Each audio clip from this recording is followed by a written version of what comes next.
Good afternoon, Zenkaikon! How's everyone doing today? You guys having a good time? Are you guys excited about our next panel?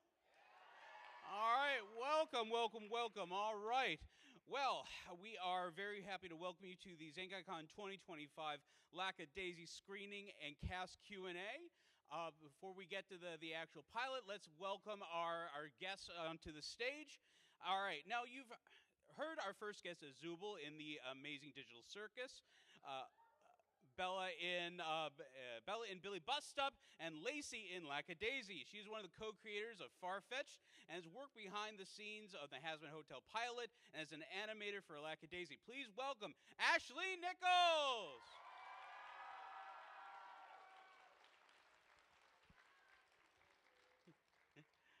Our next guest has been heard as Dimitri in Spoons in Billy Bust Up, Virgil in Lackadaisy, and Honus Boogie in Ghost of the Year. He's also a co-creator of Farfetched, as well as working behind the scenes on the Hazbin Hotel pilot.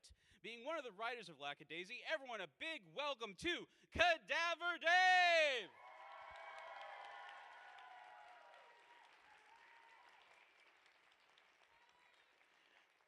Now, this guest has many notable roles in animation, including Angel Dust in Hazbin Hotel Pilot, Rocky Ripkerby in Lackadaisy, and in Murder Drones. Jack's in the Amazing Digital Circus, Fazbear and Friends in Huggy Wuggy, and Lefty in Dragon Goes House Hunting. You'll recognize him from video games such as Billy Bust Up and his Twitch streaming co-hosting, and many, many more projects. Let's hear it for the actor and internet personality, Michael Kovac!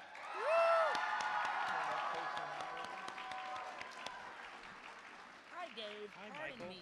Our final panelist is running a little late, but he'll be joining before the finish of the pilot, and then I'll do the introduction there for him.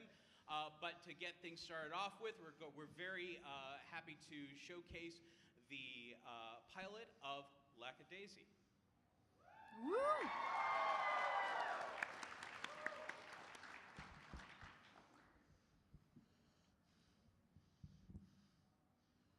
Hold on to your butts. Wow. I saw this a year ago.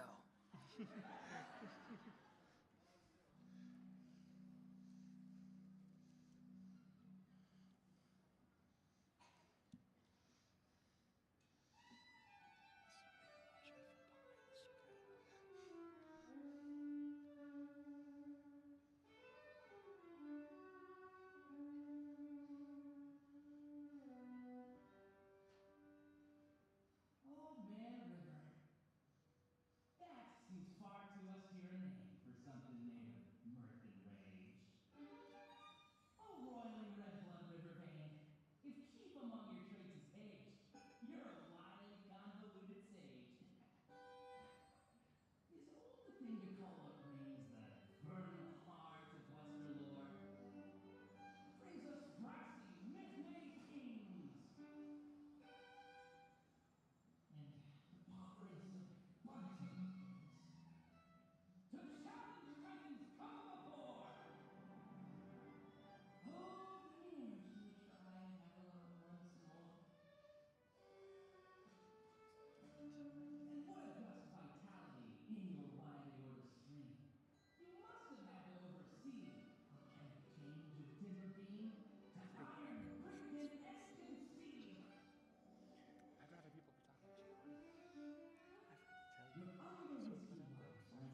R.I.P. Rocky.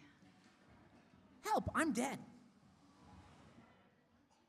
Ooh.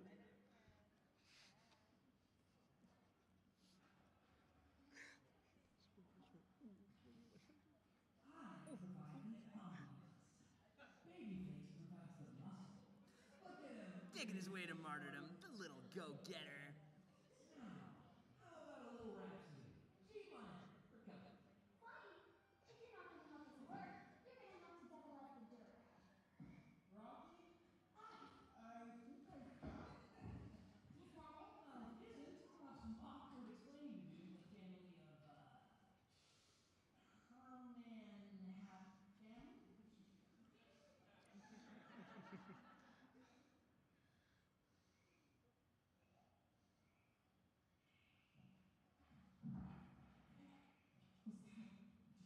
Rocky's on the resting spirits. We're trespassing on their turf. But there's no you can do about it, you busty devils. I wish their mom was here. What? Blasphemy! I think she'd make sure she'd stop us dead. I know. Oh, Bechdel. Don't tell me you aren't having a good time showing off your shuffling skills for Hatsy-Patsy over here.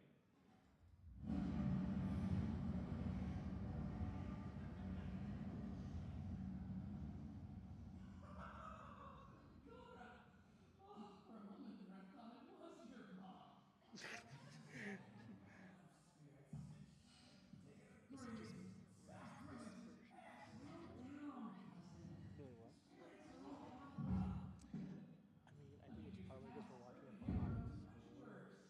Oh yeah, you don't have your glasses on, so you can't tell. I mainly attributed to the fact that we were just watching it behind the screen, but in reverse. But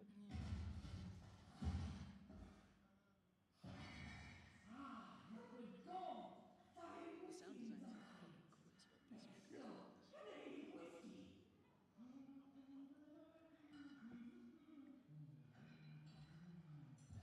fucking crazy. Canadian whiskey!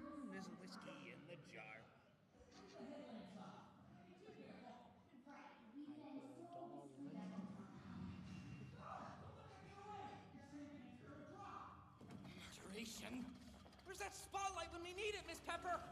Now the spirits are afoot. I got it. No, that is my foot. That's not what I meant. I can't see. Ah, there it is. Stop it. You off me. Rocky. Out.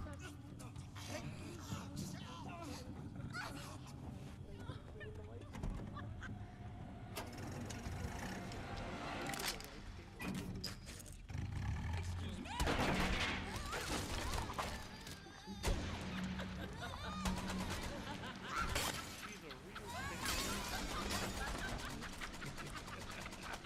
Look like we got some live ones tonight. Yeah, c'est bon. The chase is the best part.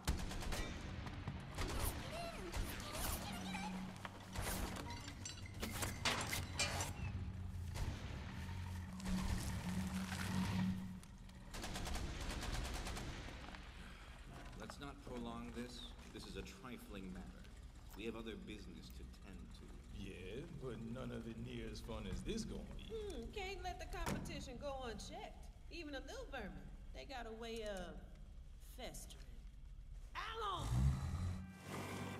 Where'd you learn to drive like that? I didn't! Didn't? Learn to drive! Well, you're so bad at it, you've confounded the enemy. Nicely done.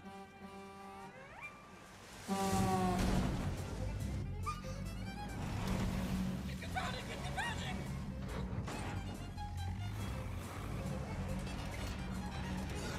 Now we need a performance from you, Torpedo Boy.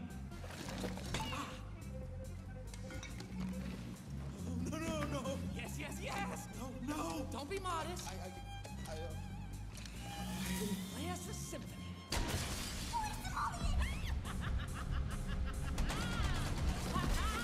Go! What's going on back there? All right, what the? I guess this one is the big. Look, stay with me!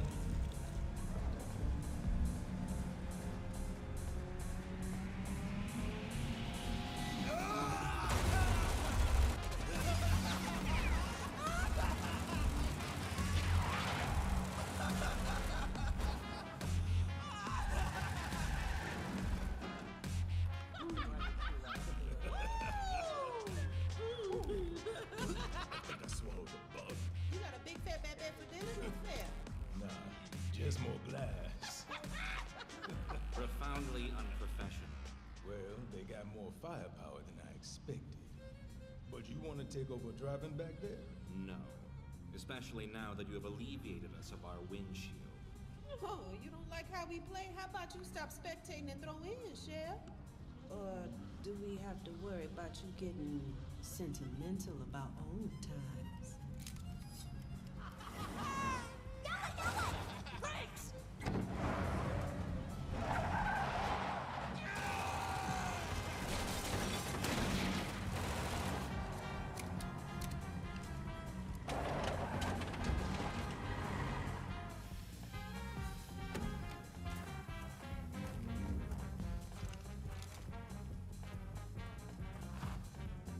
Turn here, make a left! What? What turn? Louis, left hook! No! Sinister! Mark! There's no left here! Use your imagination, Miss Pepper! Rocky, I can't steer!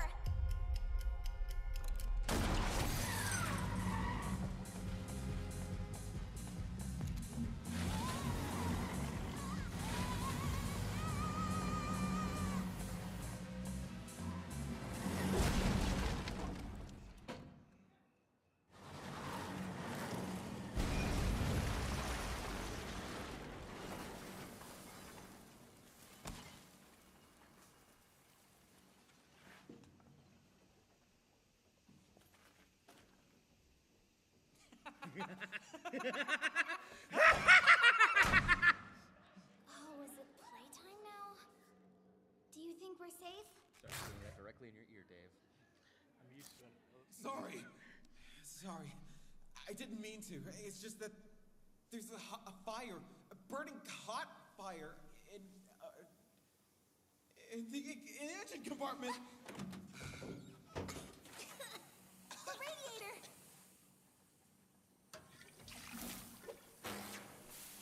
Hot, hot, hot.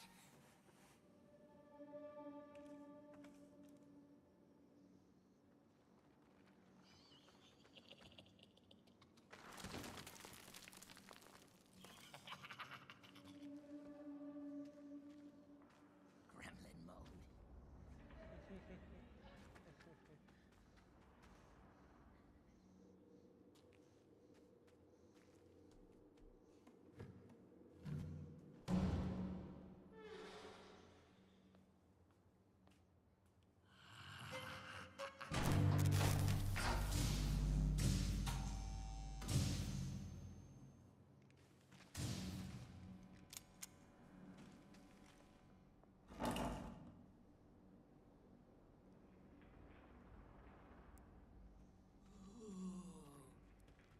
Oh, the world is full of magic things. I just need a ticket to ride.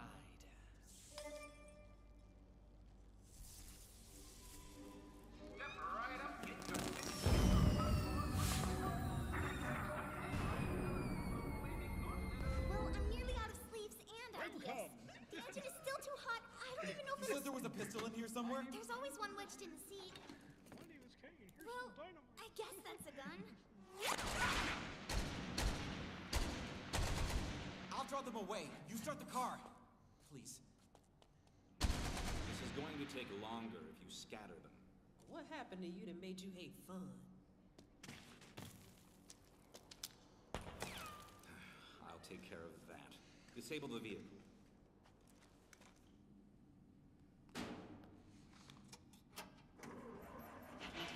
Raspberries! Aha!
Bruh.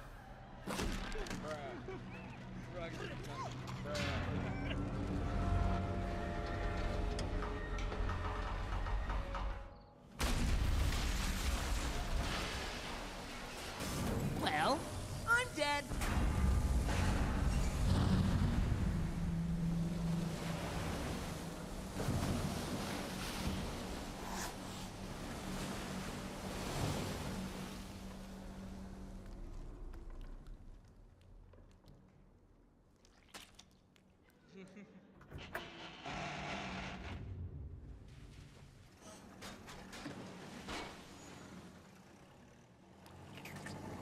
Rocky!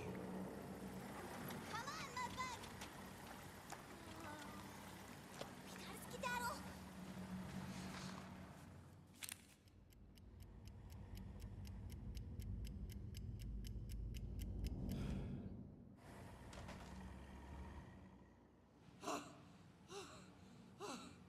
Are my eyebrows still on?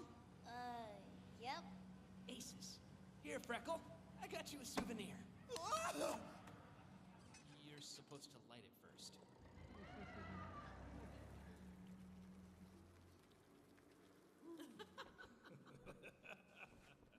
Nico! Brother mine, help me up. Shit, you look disappointed.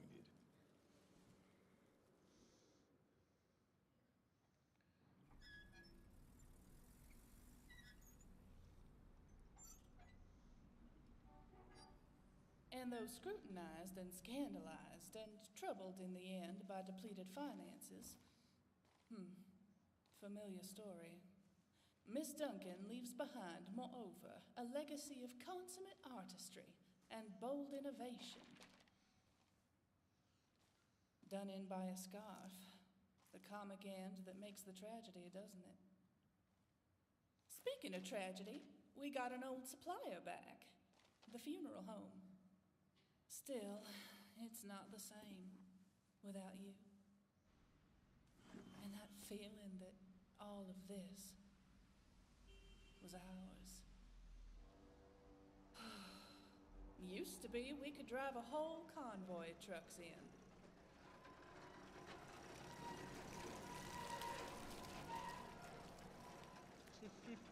Now we're just digging for scraps.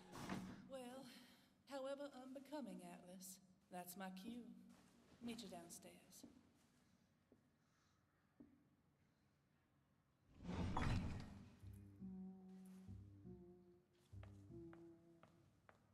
Miss M. Horatio. The door, sweetheart. Oh, right.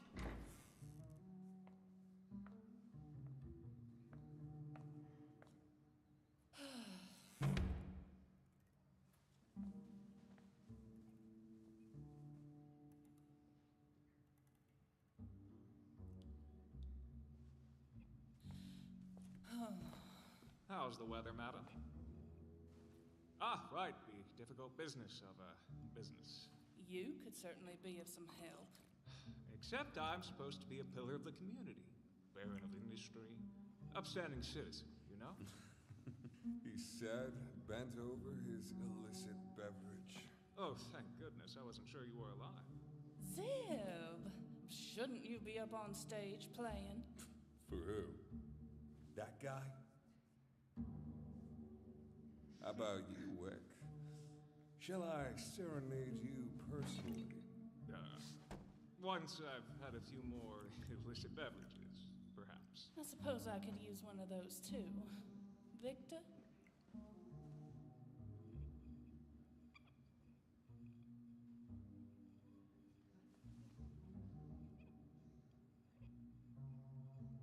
Victor, I know it's an adjustment, but the bartender's got to look like someone the patronage can tell their troubles to. More of a confidant, less of a coroner. Try smiling, honey.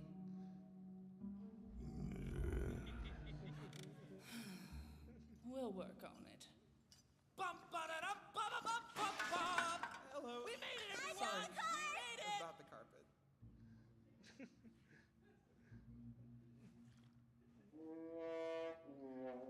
JJ! Sorry. Well, look what the Mississippi spat up. Miss Sam, you seem, surprised. Rocky, sweetie, you are nothing if not an exhausting, incomprehensible surprise. Thank you. This was supposed to be the real McCoy. Let's see if that's the surprise.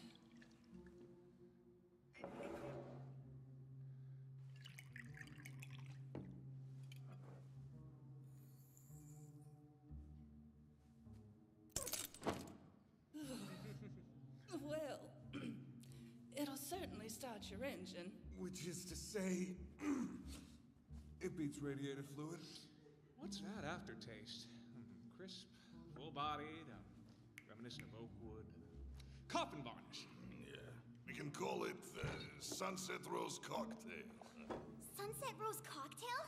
That sounds good. You have no idea what I went through to get this. I have very good an idea.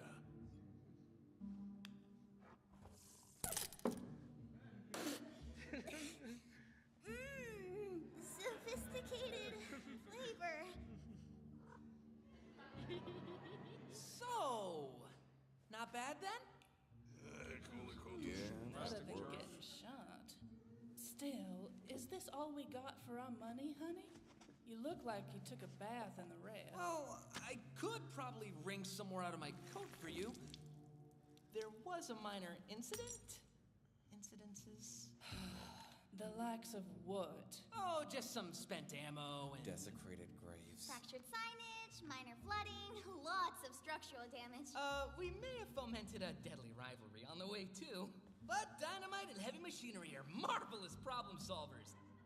Old sport! Dynamite? What dynamite? And the car is fine. I fixed it.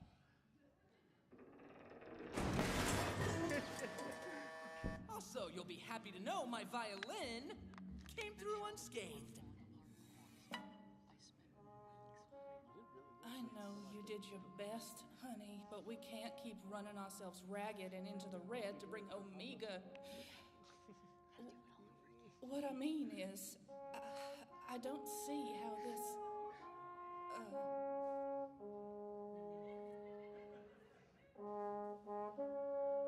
JJ! You know what? I'm glad you and your violin are back, honey. We could all use some music about now. I mean, besides JJ. All right. Come on, kid. What do you say we go lighten the mood? About the dynamite and machinery. Can you elaborate? Mr. Sable? Right. Cheers. Come on, you owe me a dance. I do? Yes, I've decided. You know the Charleston? No. The Lindy Hop? No. The Roundabout? The Jingle Jangle? The Pizza Noodle? I have a head injury. I'll show you. You just gotta put one foot over there, and one over there, and then stick a foot over here, and then like so.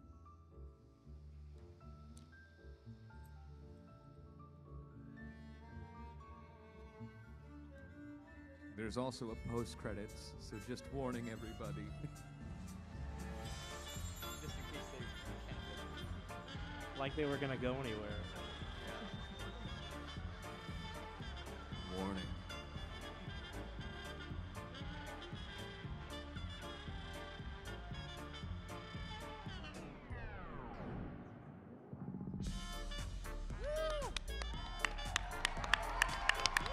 I know that guy. Let's hear it for Lackadaisy!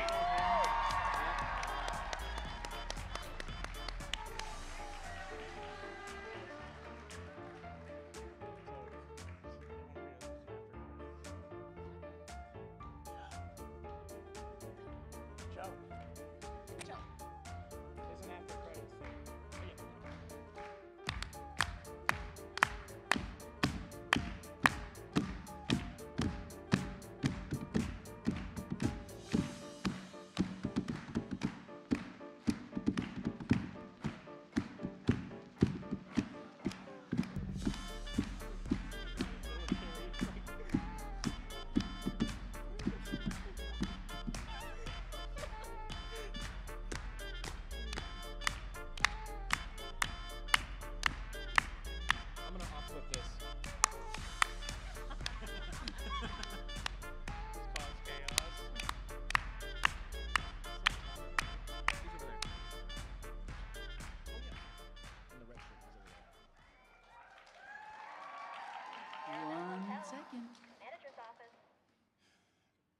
Connect me to Mr. Sweet, please. Rather unfortunately, we were sidetracked. The vehicle has been disabled, and on the whole, the evening has not gone according to plan. Let me see if I have this right. Ruthless, infamous hatchet man Mordecai Heller is calling me to ask for a ride. Yes. However, Mr. Sweet, it seems... What am I, your dad? It seems we have a more considerable problem at hand. What, someone fucked your hair? You got some dirt on you? As a matter of fact, yes. But more to the point, one of our suppliers appears to be double-dealing to stragglers from Lackadaisy, of all things. They're clumsy and likely to draw attention. With the feds in town... Yeah, that's a real liability. And I can only stave off so much heat from the higher-ups before this whole city starts smoldering. Oh, those dragons. Having given it some thought, it does appear to warrant our attention. Right then. Time to tie up some loose ends.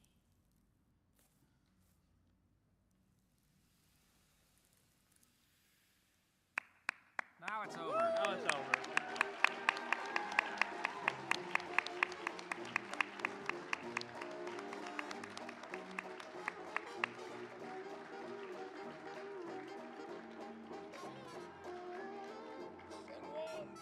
Song one!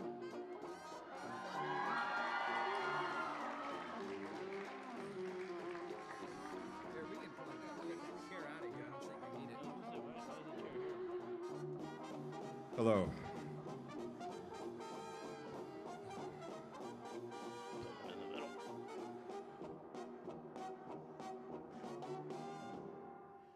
All right, one more big hand for Lackadaisy!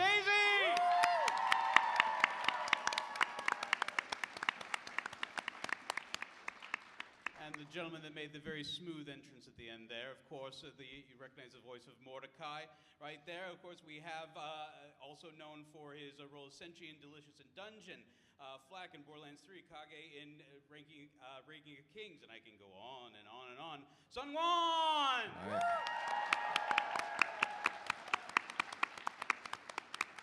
All right, well, we're going to get this Q&A started. Now, we're going to start with just a couple questions to get things started off with, and then we're going to open things up to questions from the audience. When that time comes, will just be a brief announcement about when it's up, and we'll get you all taken care of, all right? All right, so to start things off, we are going to start off with the one question that comes out of every voice actor panel in the history of conventions. Did you get into voice acting? How do you get your ideas for writing? And all the secrets on how to do it in 3 easy steps. Should we just go down the row this way? Sure, yeah. All right. Want me to go first? Yeah, you go first. Of course, sure. Yeah, I always tell people the same thing. Just start getting acting experience however you can. There's a lot of different avenues these days, especially with online. And then just make stuff that showcases your talent. That's really how a lot of us, especially in my generation, got in, was we just started making stuff and practicing, and eventually, once you get to a certain level, you can start going for it. It's not an easy job, but that's all I can really, but I'm sure there's other advice you guys can give. That's basically how all of us at this table started, is doing creative endeavors. We all started online, doing our own things, making like fan dubs and comic dubs and making our own, creations to kind of get our voices out there. I think that's kind of how literally both of you also did it. I mean, I'm a little different, but... Yeah, a little different because you started as an artist. But as far as advice goes, again, it's the internet. There are a lot of avenues. There are fantastic websites and resources. Again, create things with your friends and just do it for fun to start with. You don't have to take it so seriously at the start. Just have fun, explore, learn more about yourself, and join the community. There's great people on the Voice Acting Club Discord. That's a whole website also with good resources. And I want to be a voiceactor.com. Just all very good resources. Yeah, I went to school originally for radio and then dropped out because I spent too much time at the school radio station. not advised. And then no, I just from there, like I knew like I loved doing stuff with voice and then writing and everything. So I got into doing like podcast stuff, and then through that, just things kind of rolled out, working on different projects and stuff. And the real key, like both these guys have said, is just to start. Like once you do that, nothing but really yourself can stop you at that point, unless like an anvil falls on your head or something. But like, just get to it. I actually started out as an animator. I did lead cleanup on Lackadaisy, as well as cleanup animation and compositing and all sorts of stuff. And I did animation and cleanup on Has-Been. And that was how I got into it, is by doing something entirely different. If you have other skills that you like doing, you can start by working on projects doing something entirely different, and just, start working on like personal projects, doing a little voice acting stuff, and like let it be known on the projects that you're working on, like, hey, I want to try getting into voice acting. Is it okay if I audition? And stuff like that. So just put yourself out there and like work on other stuff. Thank you. Sound advice. So, what was the audition process like for Lackadaisy? How did you find your voice for your character? My story's a little interesting in that I did, I guess my audition in a sense was I did fan dubs a long time ago. I've been reading Lackadaisy since 20 years ago, which is crazy to say. Anyone remember LiveJournal? Yes. Yeah. God. So I was reading that during LiveJournal days. And when I was first starting out just making stuff, I did comic dubs. Tracy was very kind enough to share them. And I credit that for kind of really teaching me how to act and getting started, and even starting sort of my trajectory towards having an audience of any kind. So this was one I actually didn't audition for. Fable emailed me and was like, hey, your voice for Mordecai is Tracy's headcanon for the character. And I was very flattered, because me imagining myself, 20 years ago, being like, yeah, this character that you love so much, the creator likes your interpretation of that character. So for me, it felt very full circle. Like, wow, I didn't think Lackadaisy would ever get a fully gorgeously animated pilot either. So I guess in a sense that was my audition, I guess. So yeah. Yep. For me, I worked on the Has-Been Hotel pilot, and Fable did some animation for it. Fable Siegel, the director for Lackadaisy. And when we were at a cast and crew premiere party sometime in 2019 or so, we all hung out, we got dinner and stuff, and Fable actually approached me and said, hey, Mike, I might have a thing for you. It's about a bunch of cats in the 1920s, Prohibition era stuff. Do you want to maybe connect and we can talk about that a little bit? And I said, sure, yeah, let's connect. And a few weeks later, I got an email from them, or actually it was a Twitter DM, I think, and they were just like, hey, so we have you in mind for this character, Rocky, and they had me just run through a bunch of different ideas for the voice. I was uncertain what they wanted, because they knew me from Has-Been Hotel, so I was like, do you want Rocky to sound like Angel? Because that'd be really weird to me. I didn't think that'd be appropriate. We did not go in that direction, thank goodness. But I gave them a few options, and we came up with something that everybody liked. And that's sort of where it went from there, for me at least.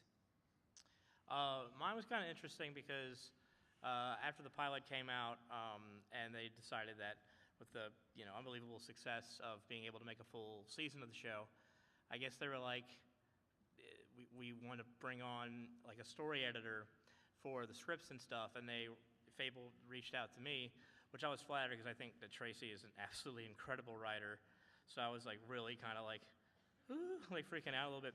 And it just was a thing where it actually started out with, the first thing they wanted me to do was to write a little Virgil comic, funny enough. And I did that, and I guess they thought they liked it so much, and I gelled with them in the writer's room, they just brought me on as the writer for the season. which, oh my God, you guys cannot wait for you to see this. But then it was a thing where like they were like, I guess when I did that original comic, they just kind of liked my voice enough because they wanted like a Bobcat Goldthwait kind of thing, like, oh my God, like that kind of like up and down. So I just ran with that, and so now it's been fun to kind of like, you know, my main job is like writing for the show, but you know, the times I get to voice Virgil are a lot of fun because he's just, you know, a drunken little skunk. So I wear about 1 million hats on Lackadaisy. I've done cleanup animation, compositing, cleanup lead, visual development, character design revisions. I've touched almost every single department except for writing at this point. Oh yeah, voice acting, because I voice Lacey in Lackadaisy as well. And I remember when Michael came to me and he's like, hey, I got auditions for this thing called Lackadaisy. I was like, you have to book that. You have to. Because What's funny is we were at dinner with Fable, and Fable was talking all about like Lackadaisy and talking about wanting me to do the role, and you didn't know that they were talking about Michael, like me, and I was out of my mind. I wasn't even listening to most of the conversation, so I didn't even know what was happening.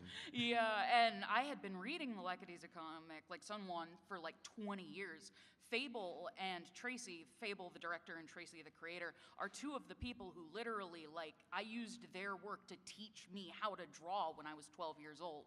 So being able to work with them now is incredible. And the way I auditioned for Lacey is actually kind of funny. We were in St. Louis on a research trip, and Fable sat me down at the table in our Airbnb and was like, all right, here's the Lacey lines, read them. And I'm like, scary.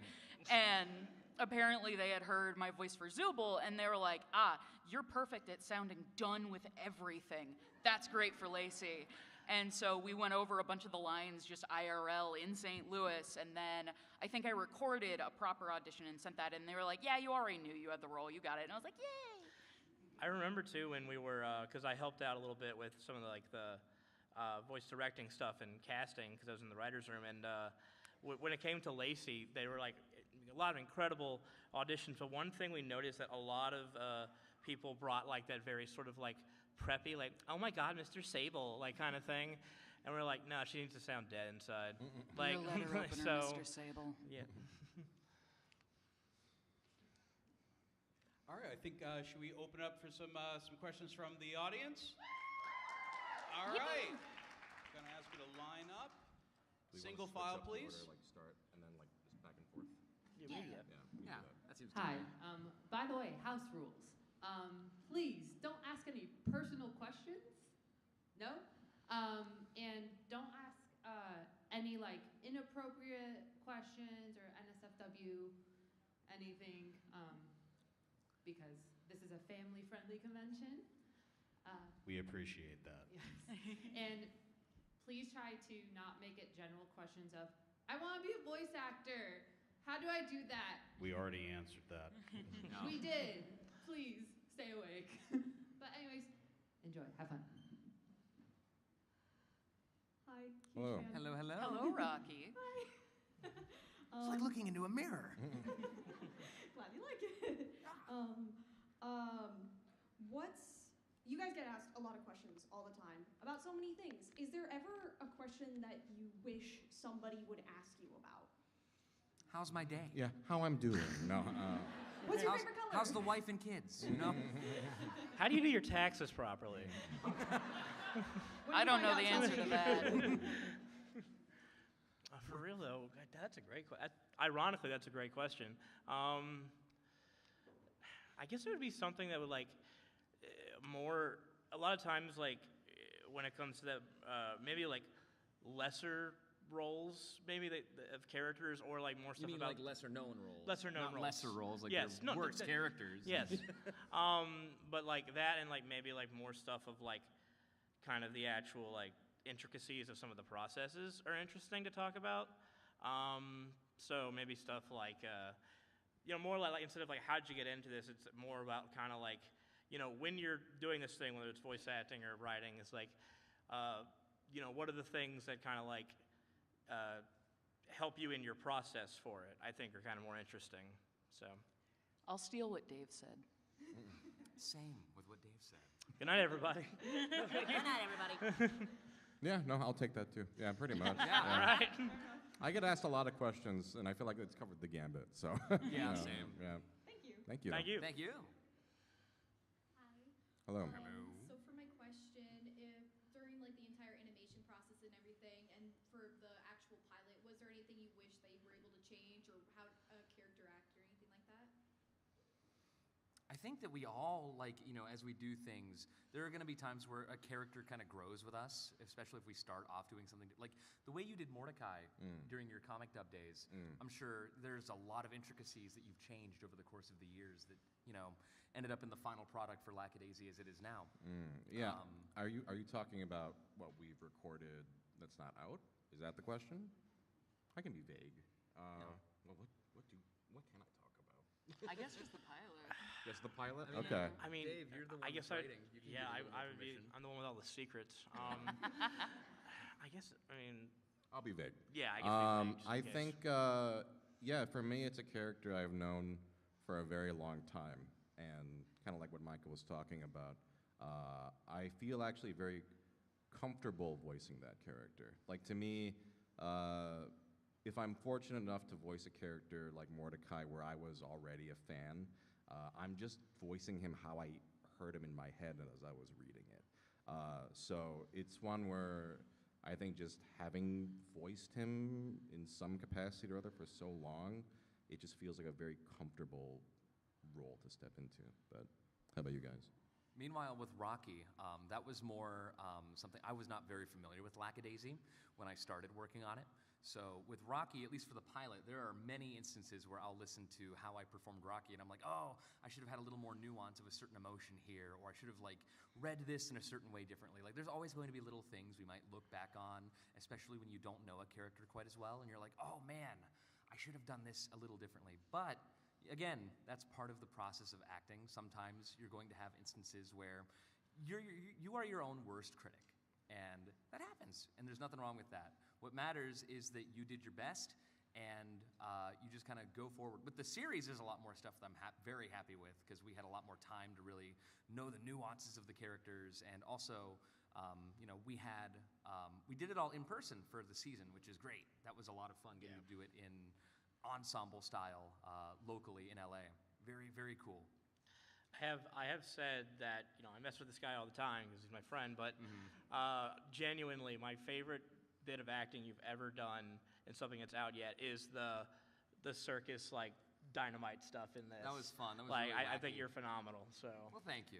I had to do the compositing on some of that dynamite, and it was a nightmare. On the complete opposite end of things for me, as I was watching the pilot again just now, I was cleanup lead and I did a ton of compositing. I kept noticing little errors in the cleanup, or like little things that could have been fixed. I'm like, why did I miss that? No. Or like, oh, if I could go back, I would redo the colors on that slightly. And so I'm like, okay, I'm just going to take that to the season 1 and remember those things and be perfect and not make any mistakes. You leaned over to me at one point and you're like, does it look kind of like low res a little to you? And I'm like, it looks great to me. He's like, where are your glasses, Dave? And I'm like, oh, well. This one has worse eyesight than me, and he never wears his glasses. I'm not a nerd. Here you go, here's some glasses. Oh, that's what it's like to see. Green looks good on you. Thanks. Thank you for your question. Thank you. Thank you. Hello. Hello. Hi. Hi. Trying to adjust here. Oh, thank you. For Michael, actually, just real fast. I had a student cite your monologue for Tracy's poem, Old Man River, in my class one day. So that was actually very... Oh, that's awesome. That's so cool. It was very fun to see. But just a question generally for you all. What do you think your character's preferred drink of choice would be, being it in the Prohibition era?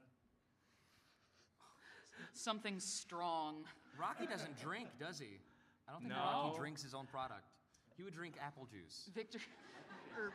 Virgil will drink anything. Yeah. He'll lick the side of a wall. Like, Mordecai also I don't believe so, doesn't no. drink. No, yeah. It's like the total opposites. He's either the Virgil or alcoholic Mordecai. side of the table. Yeah, Exactly. Yeah. Wonderful. Thank you. No Thank problem. you. Hello. Hello. Everybody. Hello. Off to a flying start. No question. I just wanted to say congratulations on everything you've achieved with Lackadaisy, Amazing Digital Circus, Passment Hotel, Far-Fetched, and you are a treasure and an inspiration to those of us that seek to become creators ourselves. So, thank you. Thank you. you. Very kind. Very kind. Thank you. Hello, Hello. Ann. What's been your overall favorite part of production? Ooh. I just love seeing the behind the scenes, like seeing all of the animation happen in real time, seeing all of, because with Lackadaisy, we're all in like a big Discord server where we can see every aspect of development kind of happen in real time. And for me, I like to peek in and kind of see what's going on every now and again, and it's just been really cool for me just seeing all of the animation and seeing like little fixes here and there where they're like, oh, fix this, change that, and just kind of seeing it all come together is just so cool to me, because you don't get to see that often with many productions. I think one of the most satisfying parts for me is, I'm sure as you've seen in Lackadaisy, the characters' line work is like a little bit like scribbly and like sketchy. We wanted Lackadaisy to look like the Xerox era of Disney animation. And so Fable came to me and was like, how the heck are we gonna recreate that in digital medium? We specifically used the program Toon Boom Harmony. And I was like, I've never made a brush for Toon Boom before, but let me at it. And so I studied a ton of Xerox scans of like old Xerox era animation from back in the day, and I painstakingly recreated what that line would look like, and that's now the brush that is used for all of the cleanup on the pilot and all of season 1. And so when I was fine-tuning that brush to finally get it look right, and like I also helped design like the entire like compositing pipeline for like how the final look would be. So when we finally nailed that down, it was so satisfying. And then one of the new things that I've been doing as part of Cleanup Lead is doing color design on the characters. So before, what we would do is we would just kind of like put a color over the characters to make them blend into the scene.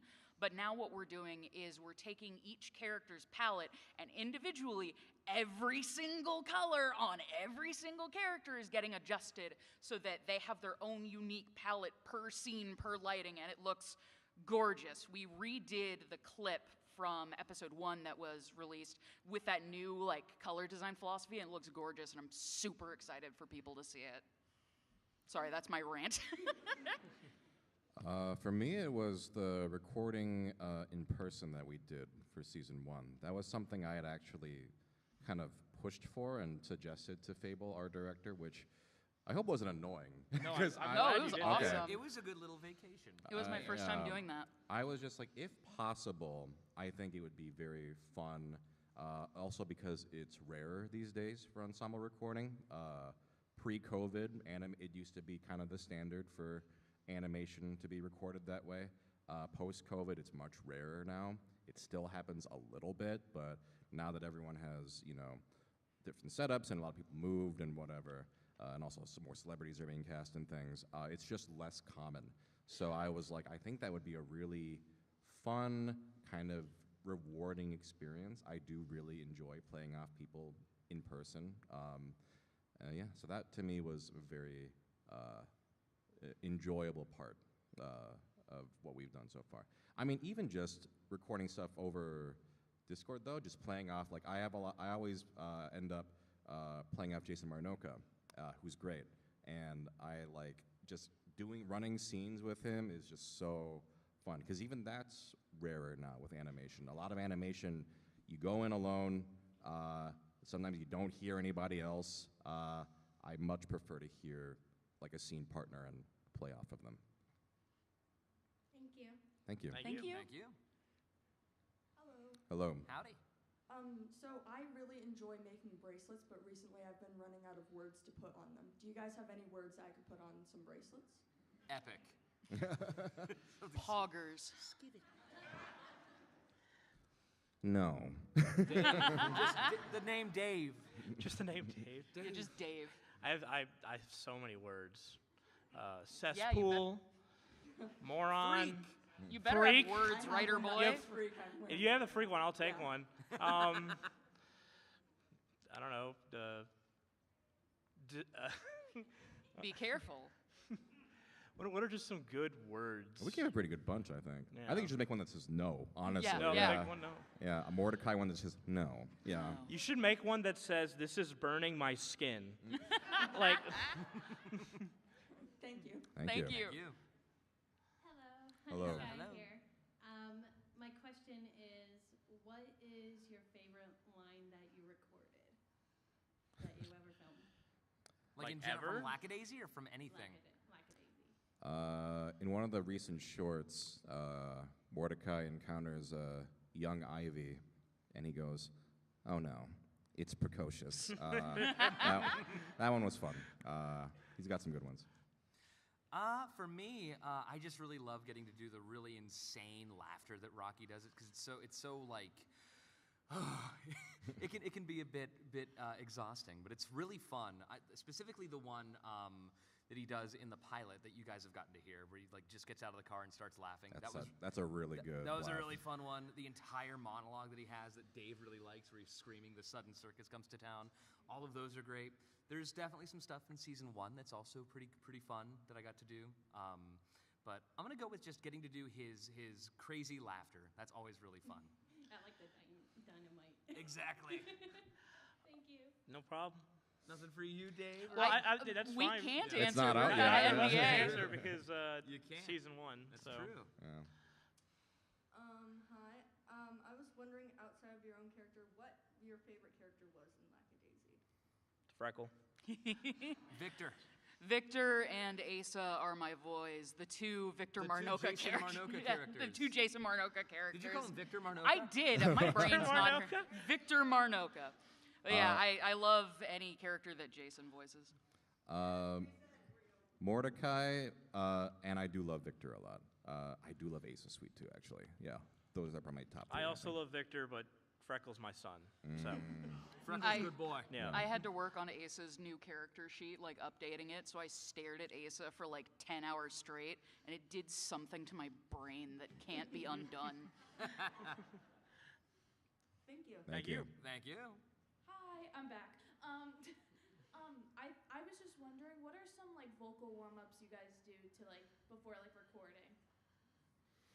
I always do choir warm-ups, like the ah, or I sing like stupid songs. Like usually I do like songs that have a lot of, stupid not rhythm, very pitchy songs, specifically just to make sure that my voice is nice and warm and like awake. Everyone has different things though. Usually for me it's just like basic choir warm-ups. You're supposed to warm up?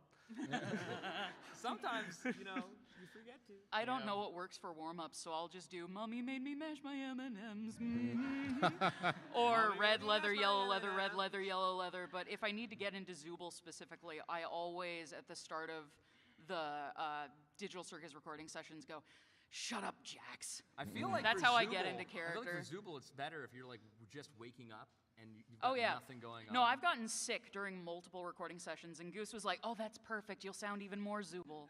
Yeah. This is gonna sound psychotic, but I'll randomly scream, just like ah, I'm like that gets my blood flowing. So. Yeah, I used to not have an answer to this because I didn't really warm up. But lately, if I want to check that my range is at 100%, because sometimes you might have a scratchy throat or whatever, there's 2 different voices I do to just check that everything is 100%. If I can't do both, then I reschedule. And one is Kage, who's up here, oh, Boji, right here. And then Vasaraga from Granblue, who's down here. So it's like, if I can do that and that, then I can, so I'll do that if I'm not sure if I'm at 100%. But if I can do both, because I don't want to go into the booth, like, not being able to hit every single thing I want to hit. So I guess in a sense, that's kind of my warm-up, just to make sure everything's okay. Awesome. Thank you guys. Thank you. Thank you. Hi there. My Hello. name is Dylan Smith. I'm an aspiring writer, artist, and animator, hoping to get my creative visions out there. Nice. Do any of you know what brought on the unique, interesting story/world idea of Prohibition era, but with cat people? I mean, that's all just from the incredible mind of Tracy Butler. and back from the original comics, I know that she just loves that era and finds that living in like in that St. Louis and everything so interesting and historical. I learned just from working with her in the writers' room just so many facts about that era and the life of St. Louis and bootlegging era and everything. It's fascinating, and I appreciate just how much of a historical interest there is in it as a result. She also really likes cats. That too. If I remember correctly, she did work for video games back in the day, and she moved to St. Louis into an older house, and it just, to my knowledge, motivated her because she was like, whoa, what is the history of this house in this area, and all these other different things, and just sort of spawned this idea of, whoa, the Prohibition era, because St. Louis is a big, was very involved in all of that stuff. I'm talking out of my butt right now. Just wow, I started talking. But yes, that to my knowledge at least. It's all the genius of Tracy. It's It Tracy's, really is. Yeah. Thank you. Thank you. Thank you. Hello. So I ask is, it's for all of you, if you could go back and basically out of any character acting role that's ever existed, if you could go back and you were the person that was cast in that instead of whoever was, what's a character that you would really want to play? That's a tough one because I don't want to take work away from another actor since we already know that they're already involved. That's a good point. That's my answer usually, yeah. I don't know. I was trying to think of a silent character as a joke, and then I couldn't because my brain doesn't work. It'd be Charlie Chaplin. Yeah, there you go. Voice an Undertale character. They don't have voices. Oh, yeah. Go, That's for Sans. Yeah, I hope that's not an underwhelming answer. If I could voice anything, though, that is a thing that already exists, I want to be in Pokemon one day. I want to be in Sonic. I don't want to be any of the established characters, but I want to be in that universe somewhere. If we're going for it, I want to be an Ace Attorney. That's what I want. Yeah, that's You know what? Yeah. Can I throw you a loop as the writer here about something, a property I would want to write for more than anything? Yeah. I would kill to write for anything Evil Dead. Oh yeah, that animated series that's coming out. That's okay. If anybody knows anything, let me in. Yeah, that or if they do an Alf reboot. What a wide. That's great. I love that. Evil Dead or Alf. That's great. Evil Dead or Alf. Yeah. Yep. Thank you. Thank you. Hi. Hello. Hi. I was just going to ask, how do you feel about the success of the indie pilot and how many people are in this room right now? All just watching you and staring at you and listening to you? It's amazing. I have a lot of friends who work in animation, and animation it's real tough right now with mergers and terrible CEOs, and just the traditional way of making things is real bad right now. So I think seeing all these successful animated pilots just blossom, having full creative control, not having to worry about getting shelved or canceled, on a whim. For me, I think that's very... Yeah. Release Coyote versus Acme. They are, apparently. I think it's extremely important, and shows you can just make shit online, right? Yeah. Yep. It's the kind of thing, too, where it's I guess since, we've done this for a bit with these projects, you never, go into anything expecting, these huge results. You just go into it being I want to make this silly little thing. Maybe somebody will watch it besides me, and it honestly is very humbling at the end of the day. So we really do appreciate that you guys like, all this stuff. So, give yourselves a round of applause. You deserve it, They'll do anything I say, see? Thank you. Thank you. Thank you. Hi. Hello. Is there anything about your character or the show as a whole that you feel got glossed over by the fandom that maybe deserves a little bit more attention? I think Mordecai gets the right amount of attention. Maybe a little too much I think everybody attention. knows how crazy Rocky is. They know that he's mentally very unwell. I think that's a pretty apparent thing. So I don't know. Not too sure. I don't know if we can say anything. Yeah. Not much. Not yet. I'm drunk and you're sad. Yeah. I'm just tired. Thank you. Thank you. Hi. Hello. Hello. I just wanted to ask, what are some of your favorite vocal performances in like history? Like, for example, Keith David as Spawn, or recently Jeffrey Dean Morgan as Conquest. Sure. Oh, interesting. I love pretty much every performance in the original BioShock. Nice. Like Armin Shimmerman, he's Andrew Ryan in that. One of my favorite monologues ever. I love that game's acting. Oh my God, I actually can't answer this. I don't know. There are so many, but I can't. Nothing's coming to mind directly. Do you want to think? I'll think on it if you guys have any ideas. Paul Frees's performance as the ghost host in the original Haunted Oh, Mansion that's a good is answer. like, Yeah. oh, it's butter. Like, Yeah. it's fantastic. And also, I'm a massive, just like, anything Vincent Price does. I had a lovely fan bring me a Vincent Price VHS tape to the booth earlier. I was like, yes! Lately, greatest thing ever. So, yeah, I'd say Him that. in Great Mouse Detective is one of Yes. my favorite Oh, God, Ratigan. vocal performances. Yeah. Ratigan. Since it's on the mind, since I've been rewatching it recently, I absolutely love anything that Ron Perlman touches. Anything he touches is gold, but specifically him as the Lich in Adventure Time is so good. So good. Thank Okay. you. You Oh, go no, wait, first. no. You're still going. You go first. No, I thought you didn't have anything, so I was going to move on. But I if mean, you got something, go. I don't have a direct favorite, but I'll just talk about one of my favorite performers. You know, the late Robin Williams is just always a fantastic performer. Yeah. Anything he's ever done, I've always found charm in it. Even if it was a bad movie, he always made it charming to some degree. My name is Batted. Can My I- logic is erratic. I'll also say, I mean, this is just kind of I mentioned earlier, but like, Bruce Campbell is like the coolest guy ever. So, you know, anything that he voices it. And then also, I would say, if I want to talk about one perfect live action performance, is Alfred Molina as Doc Ock in Spider-Man 2 is like the best villain ever, I think. So. Oh yeah. Can I also add Tim Curry? Absolutely Yes, Tim Curry was incredible. my second option. Yeah, and They're my even toxic love. even now with his disability, he is still absolutely killing it in everything Oh, he yeah. does. Just a true absolute talent. Love him to death. Thank you. Thank you. Thank you. You got the coolest BioShock poster. I hope it's still up. Yes, I Nice. still have it. Thank you. Hey there. Hello. Hi. Howdy. This is going to be a very fun question to ask. Have any of you ever made OCs?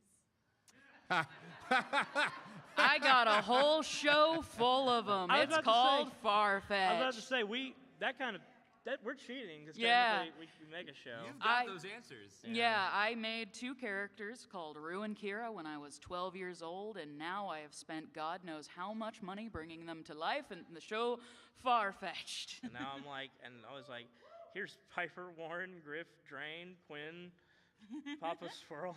Yeah, Dave added a whole bunch more. So, but I guess if you're talking about just something you don't make. I have a persona. I mean, I do too, and Ashley made it for me. I was gonna say your character is the cat I made you. Yep.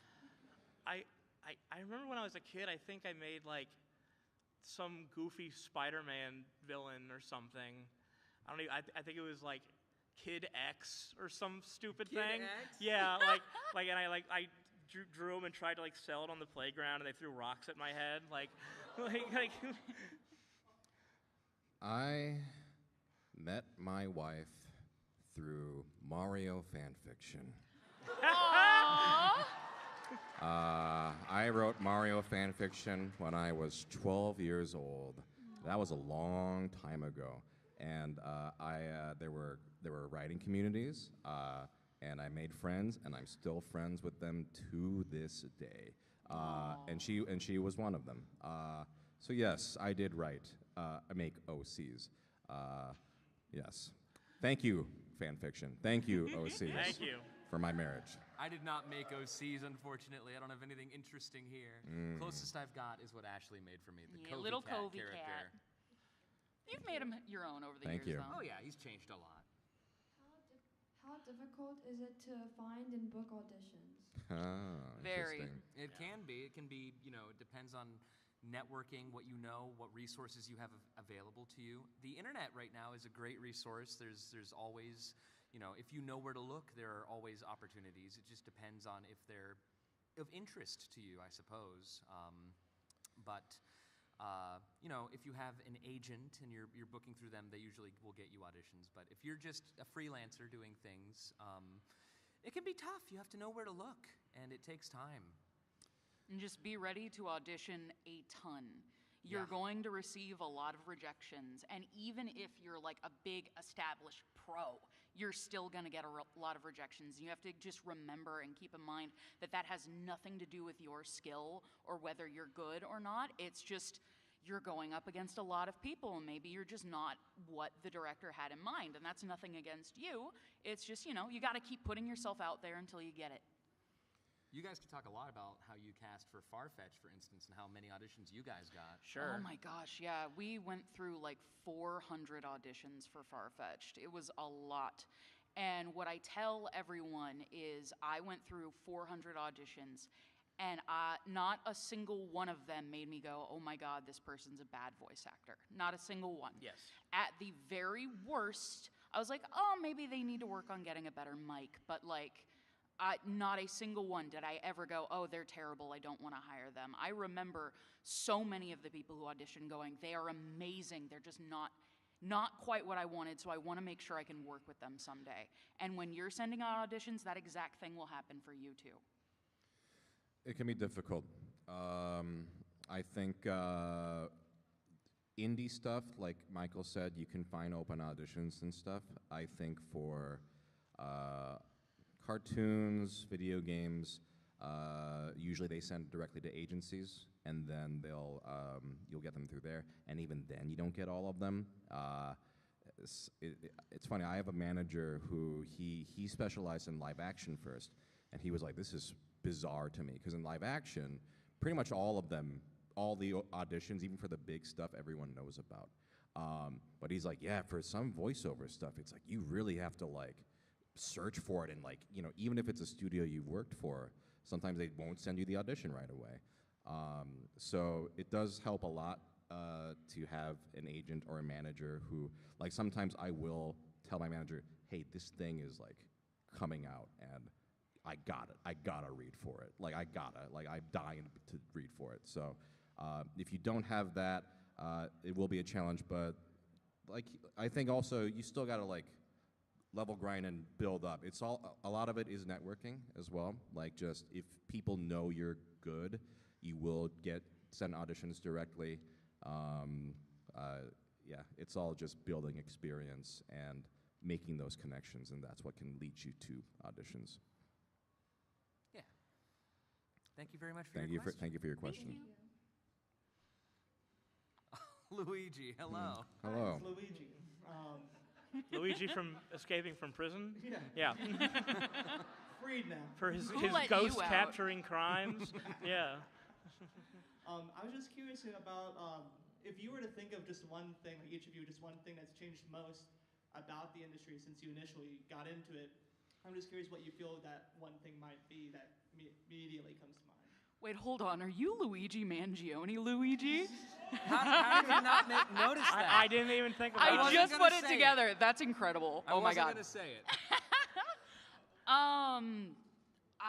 From the animation side of things, one of the kind of unfortunately heartbreaking changes that's changed with animation is back when I was younger and I really wanted to get into it, most animation was made in the studio and made in the Cartoon Network building and the Nickelodeon building. And as some of you may know, the Cartoon Network building is gone now. It's just gone. And you used to be able to make a show with your team and get to see them every day. And now that's becoming more and more of a thing of the past, because instead of bringing on people to staff, they're hiring outsourced contractors, which is great if you don't live in the LA area, but it's kind of taking away that in-home, environment. And even at Disney, on productions there, if you want to work in-house, they charge you rent to work on a Disney show at the Disney studios. It is just an insane change, and I really I really hope something changes to bring back that like working together like environment, because you can really feel it in shows, you know, that have that like team camaraderie because everybody's working together. I was gonna say, like, because you're absolutely right. The only like kind of other way spin with it is on. I mean, obviously, you know, the years of the pandemic were terrible, but it did open up more opportunity for remote voice acting a lot, and remote work, you know, on these shows and stuff, and so that people all across the world are able to connect now and work together on these things. And as a result, I think that's, you know, brought a lot of people together as well. Even though it is kind of a thing where it's like, the state of it really right now is, it just sucks. Like there's no sophisticated way to put it, you know? There needs to be a middle ground where it's like, have people work in-house, have people also be able to be remote, not all the way one way or another. Yeah.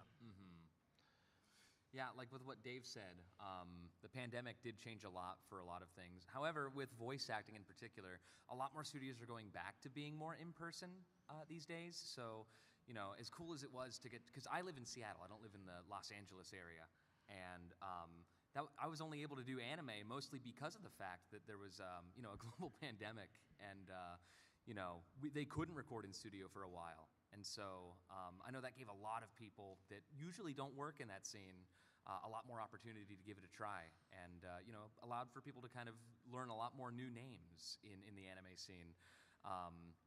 But obviously, as years have come and gone, restrictions have kind of eased out a little bit, and you know, studios are now back to kind of being mostly in person. Sometimes they'll do remote for legacy casting, but they usually just stay local, to my knowledge, for most things.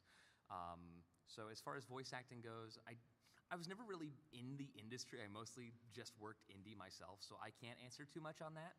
But everything Ashley and Dave said about like the animation industry, there's been a lot of significant change with that they've already addressed. AI bad. Oh yeah, AI bad. That's what's Thank you for happening bringing that right up, now. Yeah. There's a video game strike right now because of AI. It's pretty dire. All I can say is just support human artists. Support human artists. I was gonna say, like, I see these posts by people who are like, I recreated Legend of Zelda using only a computer. I'm like, why? Why would you want to watch anything without human imperfection? You know, it's like the magic of art is the fact that it is flawed. It's not this perfect, calculated bullshit. You know, so Oh my God. like, More Dave. I'm sorry. Family's here. Bull poop. I apologize. That's it. I apologize. But It's fine. I said shit earlier. That's It's fine. That's Yeah. great. Okay. Go for that. But no, for real, it's like this thing where it's like, I just don't. AI has its uses for practical things and things like the medical industry. You know, who wants to send long emails? I get that. You know, but it's like when it comes to the actual creative stuff, it doesn't mix well. So. Creating things was not a problem that needed to be solved. Right. Yeah. Thank you for your question. Thank you. Hello again. Hello. So for a show like this that's set in a very specific time period, what goes into the research to get like the aesthetic, design, anything that might influence performance? That's a great question for Ashley. Learning 1920s slang. Oh no, they're talking about like performance Yeah, the whole stuff. Oh, the whole shebang. Writing, performance, whatever. One cool thing I'll say is that we actually took a trip to St. Louis. Yep. And did a bunch of like historical tours and everything, which was really cool, and that helped a lot. And also just like, there was a bit of like things like I had to learn for writing, like, you know, certain terms to use back then and stuff. And Tracy was very much on top of that. So Yeah, Tracy's kind of the Bible on like how everything in the 1920s should be. But we did learn a lot for that research trip. On my end, since we were wanting, like I said earlier, to recreate that very specific Xerox style, I remember we had a lot of sessions where we sat down and like looked at old Xerox movies and shows. I went through Aristocats and 101 Dalmatians, like frame by frame, to like really study what they did and like how they achieved that look, to like figure out how to recreate something like that digitally. And yeah, it was just a lot of hours of just studying other material. And then we also looked at a few things that I'd like tried to copy that look more recently. And was like, what'd you do? What are your secrets? I remember there was a small period of time too where we were thinking about doing some more involved like shading and lighting. So I was like, what if I studied how they did the lighting in Klaus? And after crashing my computer about 8 times, I decided that that was an endeavor that wasn't going to happen. So.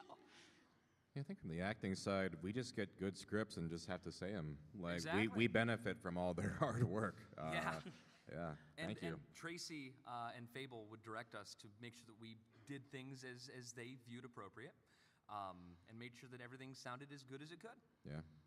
We up to their judgment. Yes. Thank you. Thank you. Thank you. Thank you. All right, we're a 10-minute warning right now, guys. So I think we're gonna have time for about 4 more questions. That sounds good. All right. All right. Lightning round? Next We'll keep 4, answers I'm fast. very sorry. After the 4th person, we're just not gonna have time. So, Miss, I'm sorry. Thank you, though. Hello. This question is mostly for you. Oh. Related to the last question, are there any specific like inspirations that you guys pulled from for the animation? Oh yeah, we studied a lot of films. We made, I think, I'm trying to remember. Did we make reels for like animation influence? I'm trying to remember if we did that for Lackadaisy or for Farfetch'd, because I know we did it for Farfetch'd. But one of the huge sources of inspiration for the way the characters move and like emote and stuff like that is Don Bluth. Don Bluth's works were like a massive inspiration for how the animation like flows and moves. And now we have our animation lead, Endo, who has just absolutely taken the animation for season 1 to the next level. They are an incredible creator. I remember the folks at Lackadaisy actually approached me initially to be animation lead, and I was like, no, nah, bad decision. I'll stick with cleanup, thank you. And so they went and got Endo, and they have just really honed in the way the characters move. And so like the pilot looks amazing. Season 1 is just going to be absolutely beautiful. Yeah. Thank you so much. Thank you. Darley Boxman, hello. If you guys could choose what kind of IP, like any IP that Lackadaisy can collab with, what would it be? Oh. Fortnite. We got a #1 victory royale. The question there is, though, is that, like, does it have to be something from the 20s to make sense? You know, it's like, like Rocky meets, I don't know, goes to Gatsby's mansion. Like Rocky meets Oswald the Lucky Rabbit. There you go. It doesn't matter. It could be like modern too. It could be modern. Whoa. Oh. The lights. The lights, it burns. I do like the Lackadaisy Fortnite idea. That's a fun one. I really want to chug junk with you. I was gonna say Freckle running around with a gun, like. Yeah, I got guns. It's already. Oh. Oh, sorry.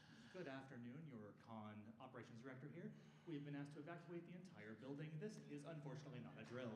Oh, okay. Unfortunate. Jeez. Everyone be calm. Well, thank you for coming. Thanks for joining, Thank you, guys. Stay safe.